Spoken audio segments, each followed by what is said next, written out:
Barakatuh. Bismillahirrahmanirrahim. Alhamdulillahirabbil alamin wa bihi nasta'inu ala umuri dunya waddin. Wa sallallahu wa sallama wa baraka ala nabiyyina wa syafi'ina maulana Muhammad wa alihi wa sahbihi wa tabi'ina ajma'in, ma ba'du.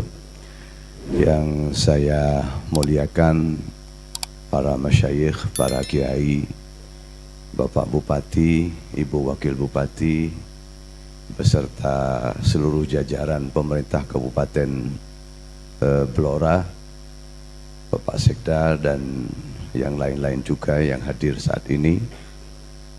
Mungkin juga hadir dari Kodim, Bapak Dandim atau yang mewakili, Pak Kapolres atau yang mewakili, pimpinan DPRD, dan semua hadirin hadirat yang saya hormati. Alhamdulillah wa syukurillah, saya merasa bersyukur kepada Allah Subhanahu wa Ta'ala bahwa pada siang ini saya berada di tengah-tengah kita semua, dan benar-benar di luar dugaan karena saya dikontak oleh Pak Bupati, Pak Arif Rahman, itu 2 hari yang lalu. Saya dikontak beliau, terus beliau cerita soal mau launching sholawat nariyah sekaligus gerakan sedekah. Dan saya bilang, jangan pakai lama Pak Bupati gitu. Dan di luar dugaan Pak Bupati langsung nyodorkan waktu, gimana kalau hari Rabu gitu. Wah, terhormat sekali saya gitu. Karena saya terus terang merasa bahwa sholawat nariyah dan sedekah ini sesuatu yang luar biasa. Kalau tadi Pak Bupati cerita bahwa semua yang kita lakukan harusnya bukan saja bernilai ukhrawi, tapi juga bernilai secara duniawi. Bukan saja bernilai secara duniawi, tapi sekaligus bernilai secara ukhrawi. Sesungguhnya setiap dan masing-masing ajaran agama, setiap dan masing-masing ajaran Rasulullah SAW itu 100 bahkan 1000% itu untuk kepentingan kita di dunia sekaligus di akhirat sekaligus di dunia. 100 bahkan 1000%. Mungkin ada orang tanya, ini 1-2 bulan lagi kita menghadapi bulan Ramadan. Apa urusannya Ramadan? Apa kaitannya kita puasa dengan, katakanlah, saya sebagai seorang petani, saya sebagai seorang pegawai, saya sebagai seorang pedagang, saya sebagai apapun. Apa kaitannya puasa? Seperti tidak ada kaitannya. Atau seperti syahadat. Umat Islam diwajibkan mengucapkan syahadat. Syahadat itu tidak cukup di dalam hati. Kalau masih bisa berkata-kata, maka syahadat itu wajib diucapkan secara lisan. Apa urusannya syahadat dengan saya yang bekerja sebagai petani, Nah, disinilah para bapak, para ibu yang saya muliakan. Ngerti tidak ngerti. Mungkin ada yang ngerti, mungkin ada yang tidak ngerti. Tapi yakinlah bahwa 100 bahkan 1000% setiap dan masing-masing ajaran Rasulullah itu berdampak untuk kita di dunia sekaligus di akhirat sekaligus dunia. Tidak satupun apa yang diperintahkan diajarkan oleh Kanjeng Nabi hanya untuk kita di akhirat atau hanya untuk kita di dunia, tidak ada. Salah satunya seperti saya bilang soal syahadat. Kenapa kita kalau sekolah itu penting ijazah? Kenapa kita kalau sekolah, biarpun saya punya keahlian tertentu, punya keilmuan tertentu, katakanlah di dalam soal kedokteran, tapi kalau saya tidak punya ijazah dalam soal itu, maka saya sampai kapanpun saya tidak boleh praktek kedokteran. Nah, kurang lebih seperti itu gambarannya. Nah, apalagi seperti sholawat, apalagi seperti sedekah.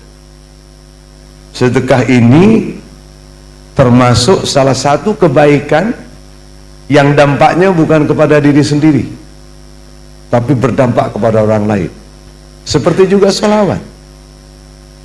Tadi saya cerita sama Pak Bupati, karena saya juga malam itu ketika Pak Bupati telepon saya tanya, gimana ceritanya kok kemudian ini berkenan untuk launching sholawat Naria.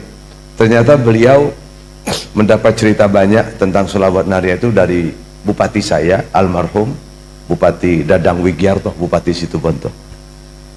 Memang Pak Dadang itu bupati yang boleh dibilang bupatinya sholawat, karena setiap dan di semua kesempatan beliau pasti cerita sholawat.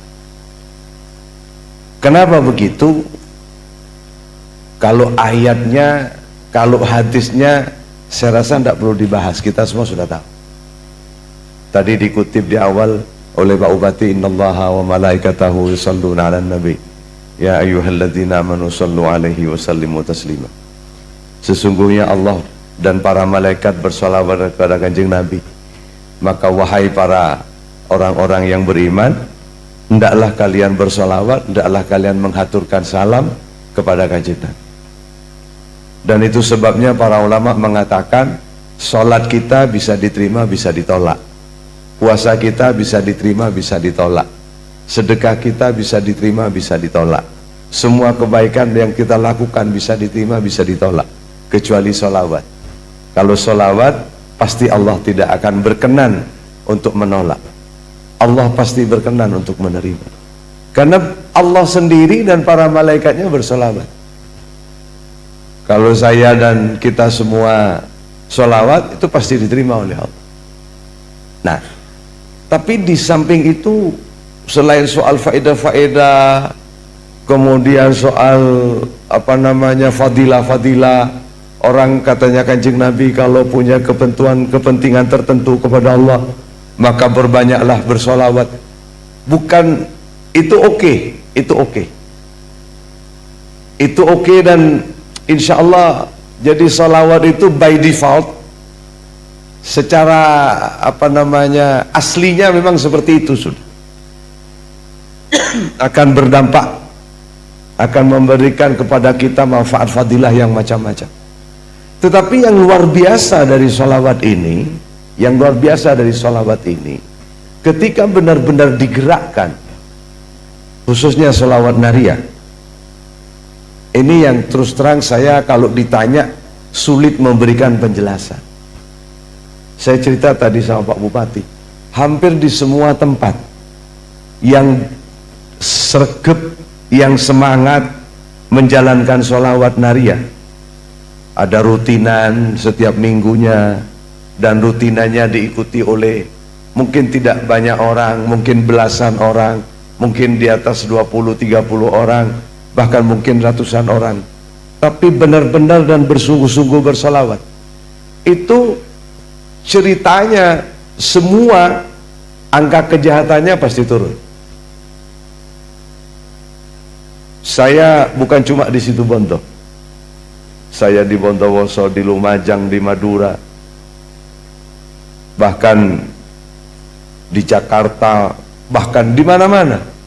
Sebelum pandemi itu, beberapa tahun sebelum pandemi, saya bahkan bersama beberapa kiai Situbondo diundang oleh salah satu kiai di Malaysia, di Perlis, dan beliau tertarik untuk menjalankan sholawat Naria, sama seperti yang di sini mau kita jalankan. Karena apa? Karena seperti itu dampaknya itu terhadap perbaikan diri, transformasi diri. Itu dengan salawat, subhanallah. Sampai Pak Bupati saya itu, Pak Dadang, cerita dikomplain oleh kepala pengadilan Situbondo.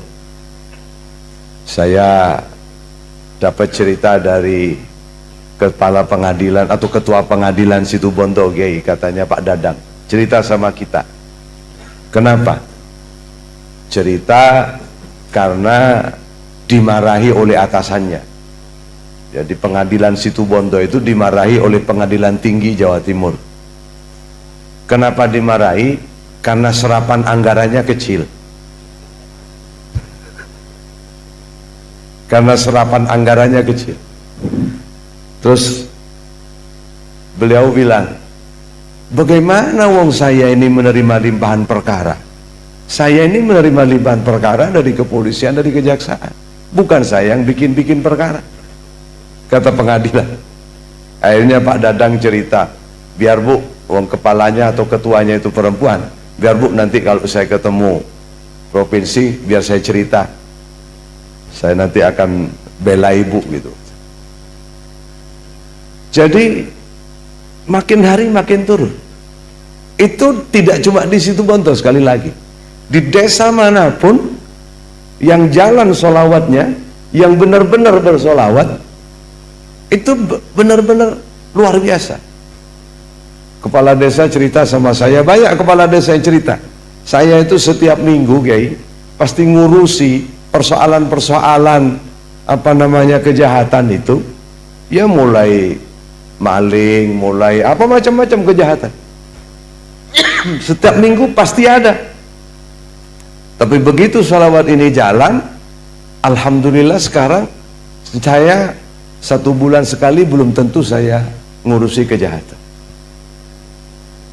Jadi, nah inilah sebenarnya yang saya bilang tadi, atau yang Pak Bupati tadi bilang, apapun yang kita lakukan dari agama itu, terutama sholawat ini, bisa berdampak langsung, bukan cuma di akhirat, tapi di dunia. Bukan cuma di dunia, tapi juga sekaligus di akhirat. Bukan besok, bukan lusa, tapi hari ini. Langsung hari ini. Nah, tapi memang di Situbondo dan di semua tempat yang menjalankan sholawat naria itu memang dibimbing sampai niatnya. Ada niat, ada 5 niat.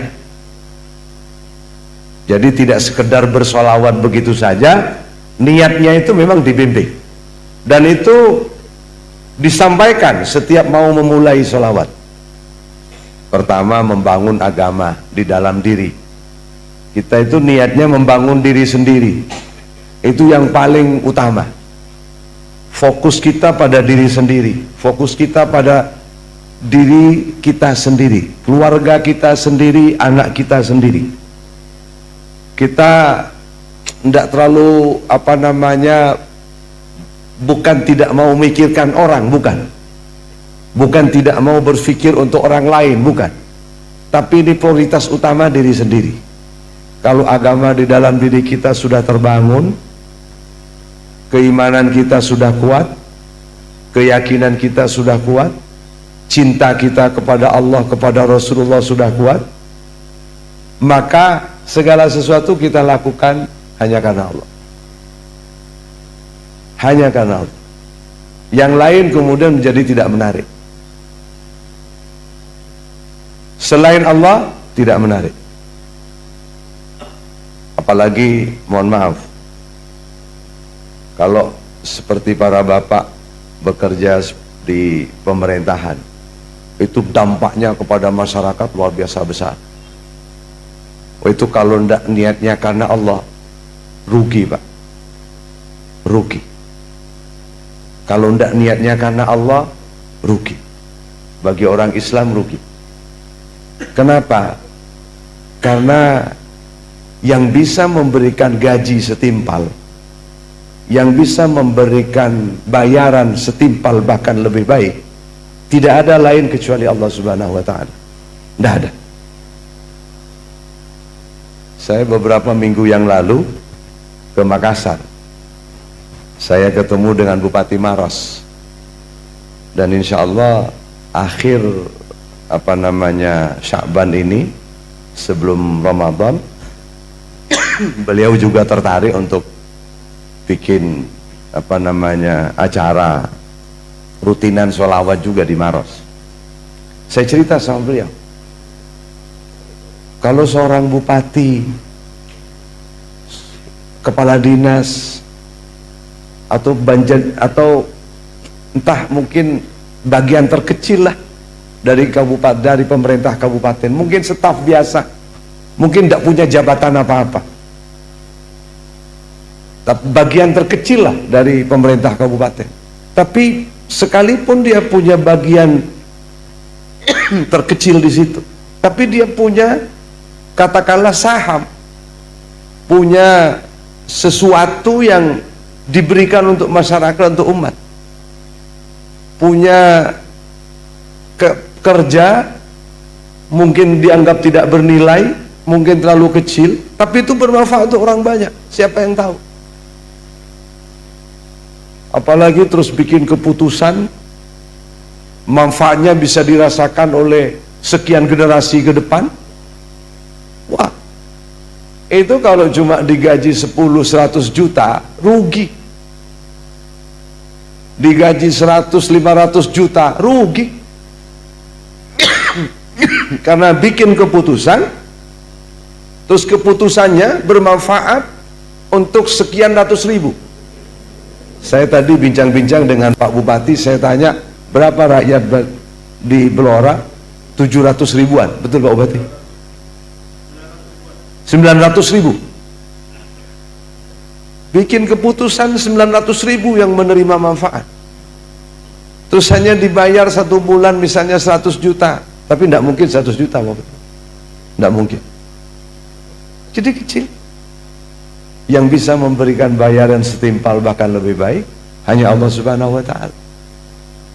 Maka kalau tidak diniati karena Allah, tidak diniatkan untuk menghamba kepada Allah, beribadah kepada Allah, ya kita tidak akan dapat apa-apa kecuali itu.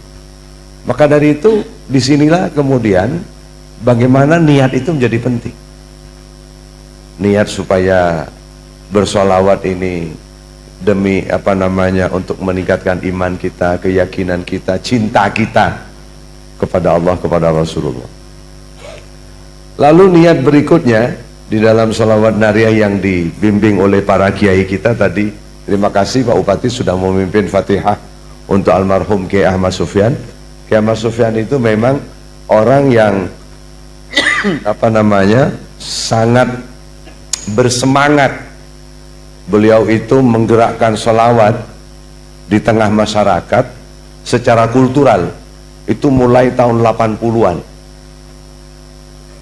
tahun 90-an, baru setelah kemudian ada Pak Dadang berhasil jadi bupati, digerakkan, ada tambahan energi dari bupati dan jajarannya, maka kemudian semakin kencang perjalanan sholawat menjadi lebih kencang lagi.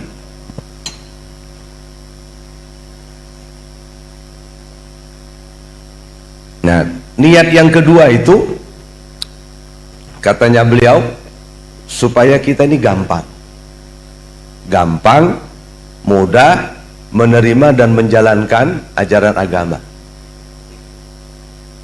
Nah, ini yang kita niatkan lewat sholawat. Seperti misalnya bersedekah. Bersedekah itu kalau kita misalnya punya pekerti yang buruk, misalnya saya, tak usah contoh yang lain, saya misalnya, saya ini orang yang pelit, saya bukan tidak tahu apa fadilahnya sedekah, apa keutamaannya sedekah, bahkan Allah akan menjaga. Orang kalau bersedekah itu dijaga oleh Allah. Hassinu amwalakum bisadaqah. Jadi kalau saya punya harta harus melindungi sendiri, sudah pasti tidak mampu. Tapi sedekah bisa melindungi. Sedekah tadfa'ul bala. Sedekah itu bisa menghindarkan kita dari semua yang buruk, semua yang jelek. Melindungi diri sendiri sudah pasti tidak mungkin bisa. Saya bukan tidak tahu itu, tapi kenapa saya tidak mau bersedekah? Itu karena saya pelit. Kalau saya suruh menghilangkan pelit saya, itu berat Pak. Kalau saya nggak merasa bahwa pelit ini penyakit, untuk menghilangkan penyakit itu berat, sangat berat.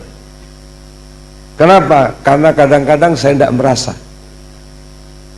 Orang sekalipun satu kampung bilang saya ini bakhil, saya ini merasa dermawan.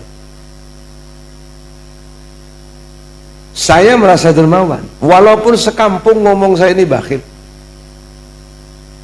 Atau saya misalnya merasa memang bakhil, tapi bagaimana cara saya menghilangkan bakhil saya? Nah, tapi kalau saya bersolawat, maka solawatlah yang akan menghilangkan bakhil saya. Solawat yang akan mengkikis, solawat yang akan menghilangkan. Wah, maka ini tandem yang luar biasa ini kalau bisa jalan ini. Solawat, sedekah, ini tandem luar biasa itu.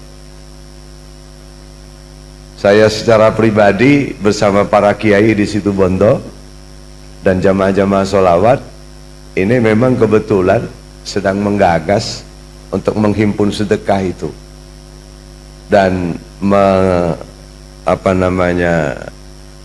mentasarrufkan dengan cara yang benar. Tapi kita tasarrufkan dulu ke bentuk usaha produktif sehingga sedekah itu bisa produktif. Baru dari produktifnya itu kita berikan kepada orang-orang yang berhak. Dan ini yang benar. Saya dalam hal ini termasuk orang yang setuju dengan Kiai Haji Abdul Rahman Wahid. Gus Dur itu punya pemikiran kalau soal-soal masalah-masalah sosial, masalah-masalah kemiskinan dan seterusnya, terutama masalah-masalah orang yang perlu disantuni, bencana dan segala macam, itu kalau tanya Gus Dur, itu seharusnya tanggung jawab masyarakat, bukan tanggung jawab negara. Makanya Gus Dur di awal pemerintahan beliau sebagai presiden itu langsung berangus dinas atau kementerian sosial, karena beliau punya keyakinan bahwa soal-soal kesosialan, soal-soal kemasyarakatan itu tanggung jawab masyarakat. Dan ini yang ditempuh oleh Pak Bupati dengan cara menggerakkan sedekah. Ini sebenarnya non pemerintah, ini ini segerakan, kalau kita sebut gerakan kultural, bukan gerakan struktural, karena tidak masuk di dalam APBD nanti, tidak masuk di dalam anggaran pemerintah. Ada pihak yang ditunjuk, Basnas dan pihak tertentu yang lainnya yang ditunjuk untuk mengelola ini semua. Dan inilah sebenarnya yang menurut saya sangat tepat. Nah, kalau ini bisa kita kelola dengan benar, maka akan banyak sekali masyarakat bisa merasakan manfaatnya. Terutama nanti kalau misalnya digunakan untuk pendidikan, digunakan untuk bagaimana membangun anak-anak muda ke depan. Wah, itu kadang-kadang para bapak yang saya muliakan, saya sering ketemu dengan orang-orang tua, itu anaknya baru lulus dari sekolah, baru lulus dari pondok, sekalipun orang tuanya mampu, kadang-kadang orang tua itu tidak punya keyakinan untuk memberi modal kepada anaknya. Orang tuanya sendiri kadang-kadang tidak punya keyakinan. Nah, tapi kalau kemudian ada yang katakanlah ngelola dengan benar sedekah-sedekah ini dan dimanfaatkan seperti yang tadi Pak Bupati sudah ceritakan, saya yakin ini akan menjadi sesuatu yang 3, 4, 5, 10 tahun ke depan akan kita rasakan. Masyarakat Blora khususnya akan menjadi masyarakat yang sejahtera. Mudah-mudahan ditolong oleh Allah Subhanahu wa Ta'ala. Nah, di situ akan menjadi tandem yang sangat luar biasa, sholawat dengan sedekah. Tadi Pak Bupati mengutip anunya buku tentang Pak Dadang. Itu buku tadi yang Pak Bupati sampaikan, itu karena saya selalu mendapatkan laporan, kita selalu mendapatkan laporan bahwa sholawat itu berdampak sedemikian rupa. Kejahatan yang berkurang, apa yang kemudian masyarakat yang semakin tertib, orang yang masjid setiap Jumatannya bertambah. Kalau Ramadan tarawihnya bertambah. Biasanya kalau Ramadan itu makin ke belakang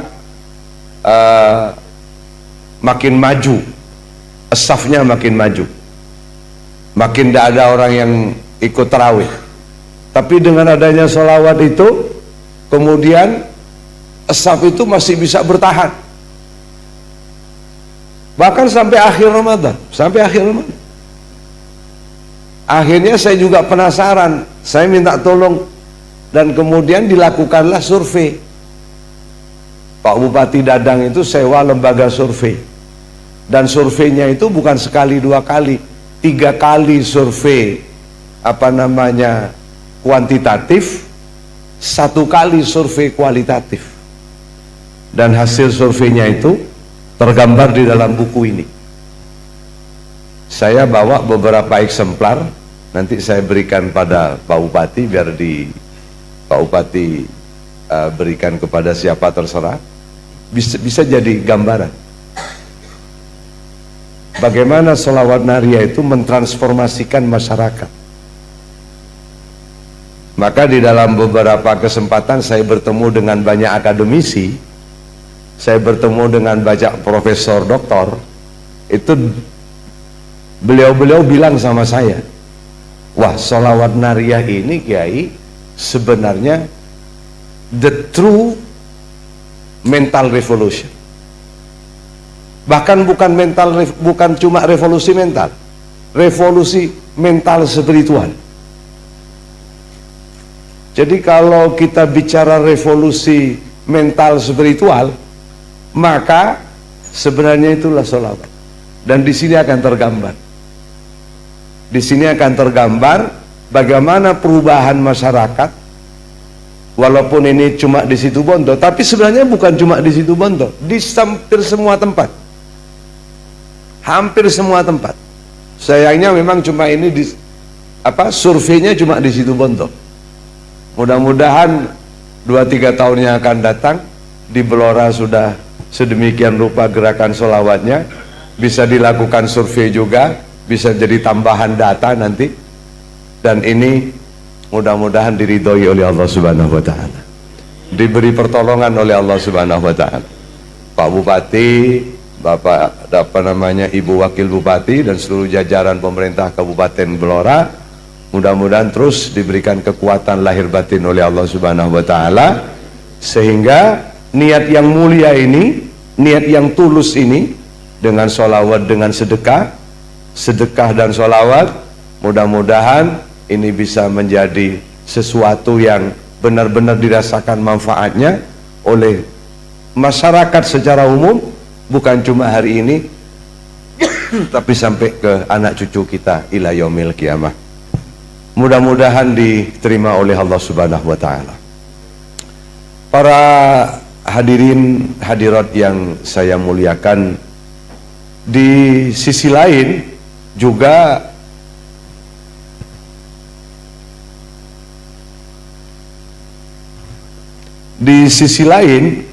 sholawat nariyah ini kita niatkan untuk menghindarkan kita dari semua yang disebut malapetaka dan bencana. Dan ini lagi-lagi luar biasa. Ada satu masa di Probolinggo, Bondowoso, Banyuwangi, Situbondo itu di tengah-tengah. Situbondo itu berbatasan dengan Banyuwangi sebelah timur, berbatasan dengan Probolinggo sebelah barat, berbatasan dengan Bondowoso dan Jember di selatan.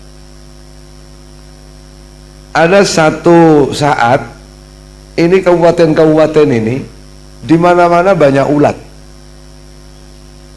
Pohon mangga, pohon macam-macam ulat.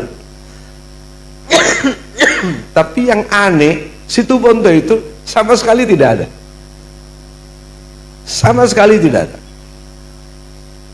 Inilah kekuatan kalau pemerintah yang melakukan. Seandainya cuma rakyat yang bersolawat, saya tidak yakin seperti itu. 100.000 rakyat misalnya Situbondo dengan katakanlah apa namanya, atau di sini Blora atau Situbondo. Situbondo itu ada 600 ribuan masyarakat Situbondo. Katakanlah sudah 300-400 ribu bersolawat, tapi tidak dengan pemerintahnya, itu beda Pak. Dengan hanya 50 ribu, 100 ribu yang bersolawat, tapi pemerintahnya yang mendorong, beda. Perhatian Allah akan berbeda.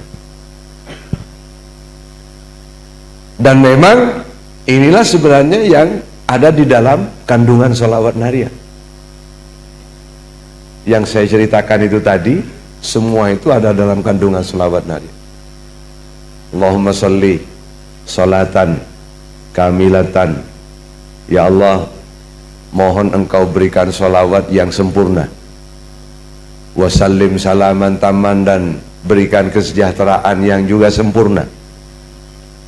Walaupun para ulama membedakan antara kamilah dengan taman, itu sama-sama sempurna.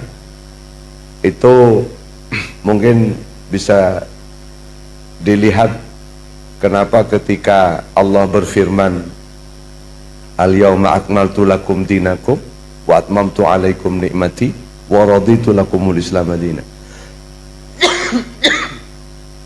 Ketika agama Allah menyebutkan akmaltu, tapi ketika soal nikmat Allah menyebutkan atmamtu.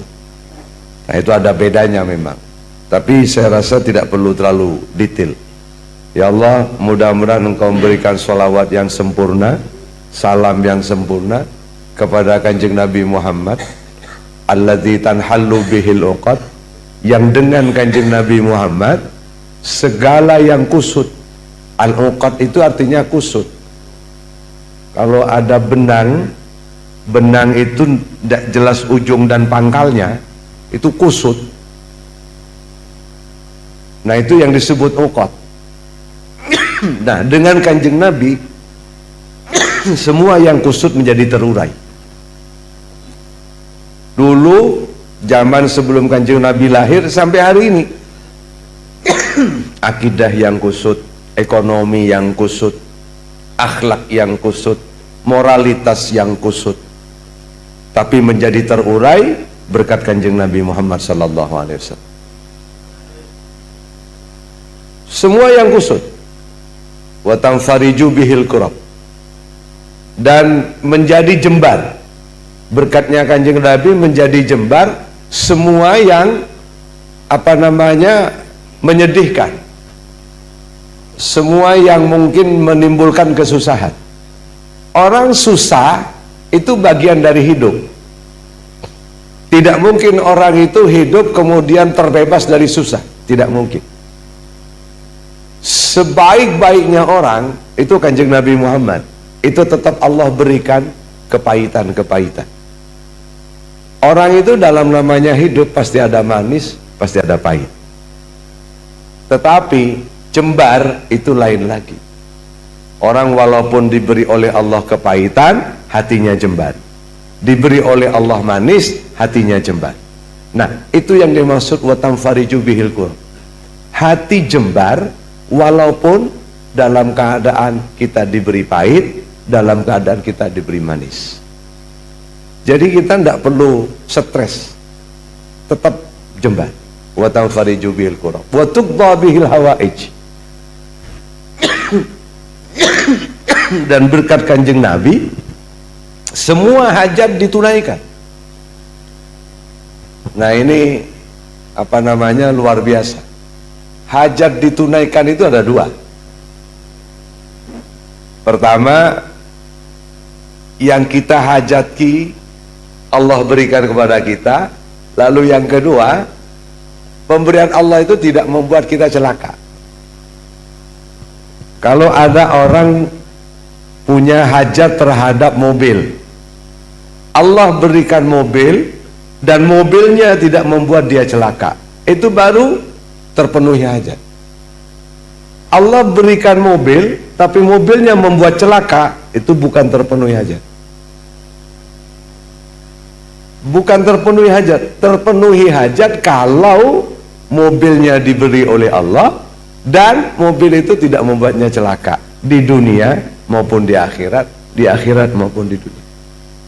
Ada orang baru beli mobil, begitu pulang ke rumah, pulang dari dealer, pulang ke rumah, justru nabrak anaknya sendiri. Nah, itu namanya tidak terpenuhi hajat.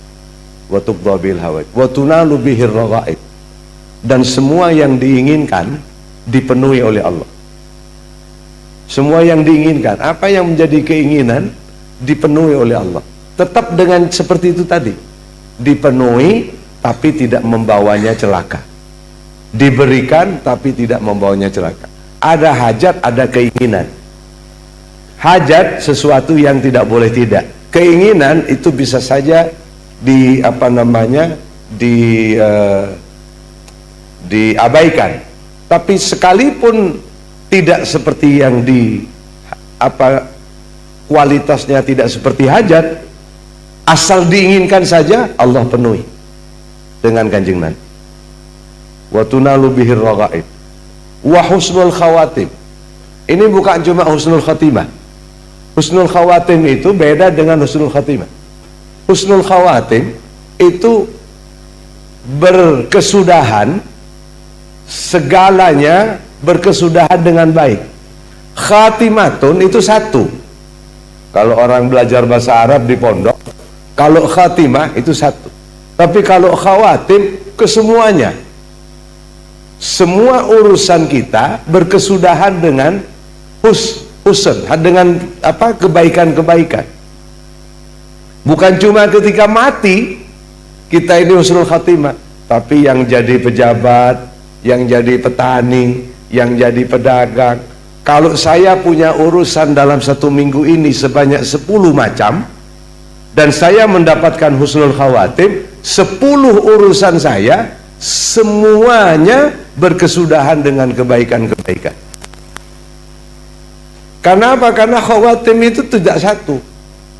Kalau saya dalam satu minggu ini punya 3 urusan, 3-tiganya berakhir berkesudahan dengan kebaikan-kebaikan.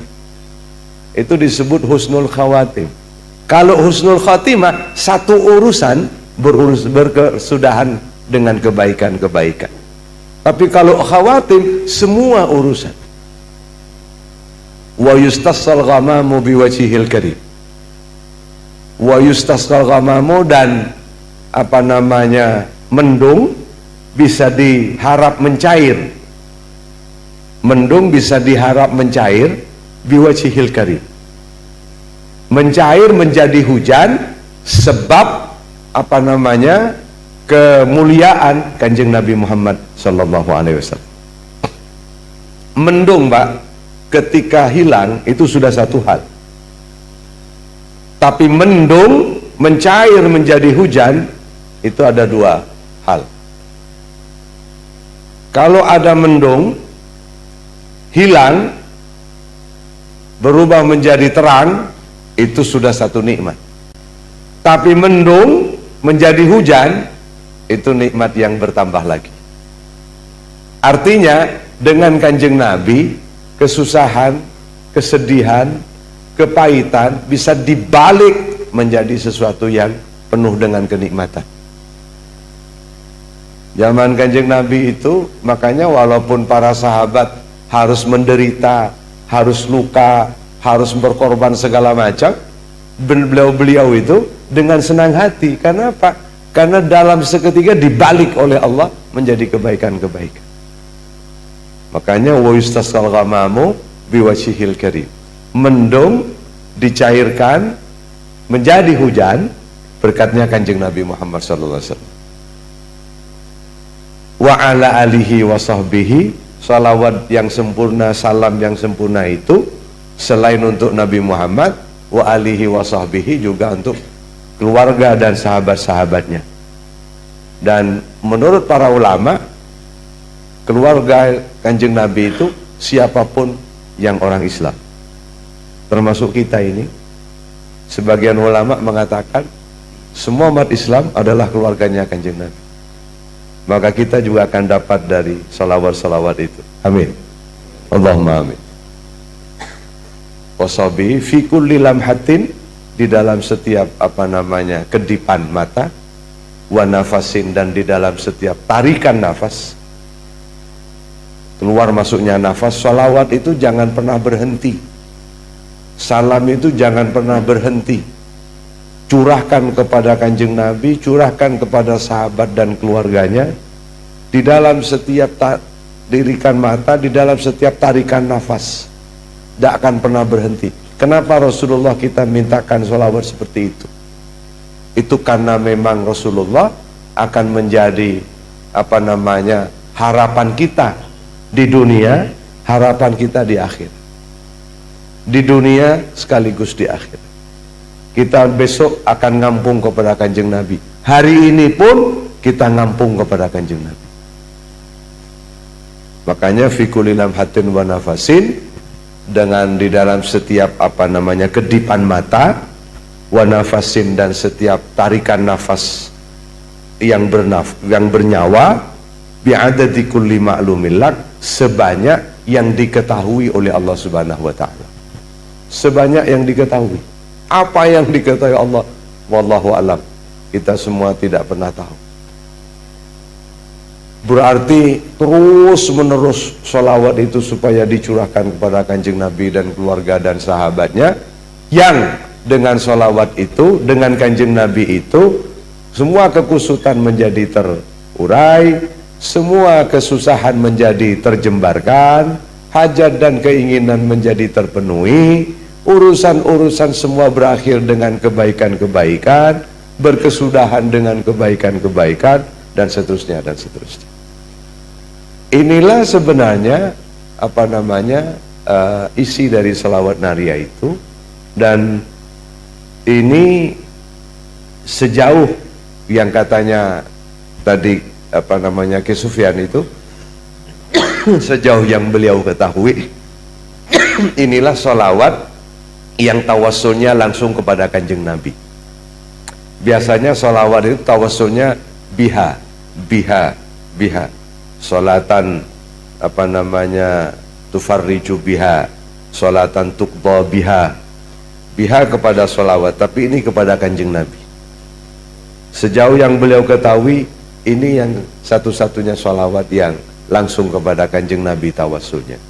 Nah, mudah-mudahan niat Pak Bupati, niat kita semua untuk menjalankan salawat naria, dan mohon ini Pak Bupati dan semua teman-teman di sini jalankan sholawat naria, nanti dihitung, kalau bisa hitungannya 4.444, dan niatnya nanti saya ada satu set cuma hitungan 4.444, mungkin nanti saya serahkan sama Pak Bupati sebagai karena memang waktunya mendadak sih, saya jadi bikin satu set itu, minta santri kejar-kejaran supaya bikin satu set. Tapi saya senang, mudah-mudahan sekali lagi diterima oleh Allah Subhanahu wa ta'ala.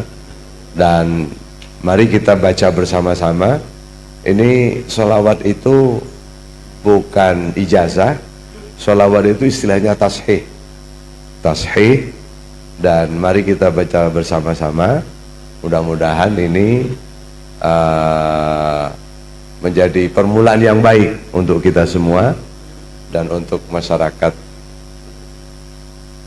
Mungkin nanti aja permulaan yang baik, kita baca bareng-bareng sekaligus kita tutup acara ini. Kita menutup dengan sholawat, mudah-mudahan diberkati oleh Allah Subhanahu wa ta'ala.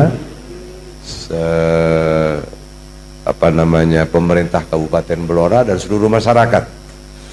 A'udzubillahi minasyaitonirrajim. Innallaha wa malaikatahu yusholluna 'alan nabi. Ya ayyuhalladzina amanu shallu 'alaihi wa sallimu taslima. Tapi saya ingatkan, walaupun kita baca mungkin 2-3 kali, tapi saya ingatkan niatnya. Niatnya pertama, kita ingin bangun keimanan, mahabbah. Yang kedua, supaya gampang menerima dan menjalankan ajaran Allah dan Rasulnya. Yang ketiga, husnul khotimah segala urusan. Yang keempat, dijauhkan, diselamatkan dari semua bencana, semua malapetaka, yang kelihatan mata maupun tidak kelihatan mata. Ada bencana yang kelihatan mata, bencana yang tidak kelihatan mata. Kadang kita tertipu, kita lihat baik, ternyata ujungnya jelek. Kita lihat jelek, ternyata ujungnya baik. Nah, kita semua mudah-mudahan dihindarkan oleh Allah dari semua yang jelek-jelek itu. Lalu yang kelima, kita niati untuk hajat kita, cita-cita kita bisa terpenuhi, diridhoi oleh Allah Subhanahu wa taala. A'udzu billahi minasyaitonir rajim. Innallaha wa malaikatahu yusholluna 'alan nabi. Ya ayyuhalladzina amanu shallu 'alaihi wa sallimu taslima. Allahumma shalli shalatan kamilatan wa sallim salaman tamman 'ala Muhammadin alladzi tanhallu bihil uqadu wa tanfariju bihil qurabu wa tuqda bihil hawaiju wa tunalu bihil raghaibu wa uznul wa istasal wa ma'amu biwajhil karimi wa alihi wa sahbihi fi kulli lamhati wa nafasin bi'adadi kulli ma'lumin lak. Allahumma salli kamilatan wa sallim salaman tamman ala sayyidina Muhammadin alladzi tanhallu bihil uqadu wa tanfariju bihil qurabu wa tuqda wa tunalu bihil rawaibu wa husnul khawatimi wa istasal wa ma'amu biwajhil karimi wa ala wa sahbihi fi kulli lamhatin wa nafasin bi'adadi kulli ma'lumin lak. Allahumma salli salatan kamilatan wa sallim salaman tamman ala Muhammadin alladzi tanhallu bihil uqadu wa tanfariju bihil qurabu wa tuqda hawaiju wa tunalu bihil rawaibu wa husnul khawatimi wa istasal wa ma'amu biwajhil karim alihi wa sahbihi fi kulli lamhatin wa nafasin bi'adadi kulli ma'lumin lak. Al-Fatiha. Bismillahirrahmanirrahim. Alhamdulillahi rabbil alamin arrahmanir rahim. Shiratal mustaqim shiratal ladzina an'amta 'alaihim ghairil maghdubi 'alaihim. Saya kira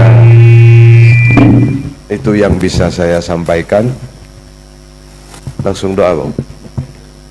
Bismillahirrahmanirrahim. Alhamdulillahirabbil alamin hamdan yu'affi ni'amahu wa yafi mazidah ya rabbana lakal hamdu kama yanbaghi li jalali wajhika wa li sultani. Allahumma sholli sholati ala sayyidina Muhammad sallallahu alaihi wasallam sudurana wa yassir biha umurana wa taqabbal bi'amuna wa utib hadana hatta nalqana baina sayyidina Muhammad sallallahu alaihi wasallam wa nahnu aminu min farihul mustabshirun wa la tufarriq bainana baina. Rabbana atina fid dunya hasanatan wa fil akhirati wa qina Al-Fatiha. A'udzu billahi minasyaitonir rajim. Bismillahirrahmanirrahim. Alhamdulillahi rabbil alamin. Ihdinas siratal mustaqim. Saya kira itu yang bisa saya sampaikan. Sekali lagi mudah-mudahan diterima oleh Allah Subhanahu wa taala. Wallahul muwaffiq ila aqwamit thariq. Wassalamualaikum warahmatullahi wabarakatuh. Kita semua menjadi pecintanya